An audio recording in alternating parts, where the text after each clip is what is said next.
আল্লাহ তাআলা যদি দয়া করে আমাদেরকে মাফ না করে, আমাদের বাঁচার কোনো উপায় নাই। আপনি কি ভেবেছেন আপনার নামাজ দিয়ে আপনি জান্নাতে যাবেন? আপনি তাহাজ্জুদ গুজার, সেজদা দিতে দিতে কপালে দাগ ফেলেছেন, এটা আপনারা জান্নাতে নেবে না? আপনি এলাকার সবচেয়ে বড় হাতেম তাই দানশীল, এই দানের ভরসায় বসে আছেন কশিন কালো না। আমাদের নামাজ, আমাদের রোজা, আমাদের ইবাদত, এগুলোকে মিজানের পাল্লায় উঠালে কোনো ওজনই হবে না। তবে আমাদের একটা কৌশল জানা আছে, আমরা আল্লাহর রহমতের ভিখারি। আমরা সেদিন আগেই গুনার স্বীকৃতি দিয়ে দেব।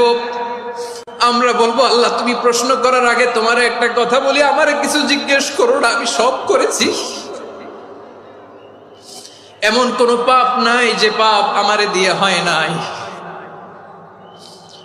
তোমার রহমত দিয়ে তুমি জান্নাতে পাঠাবা, তোমার দয়ায় জান্নাতে যেতে চাই, আমল দিয়ে না। পারবেন বলতে? কিয়ামতের দিন আমরা বলবো, আল্লাহ আমার আমল দিয়ে জান্নাত চাই না, আমি তোমার দয়া দিয়ে জান্নাত চাই।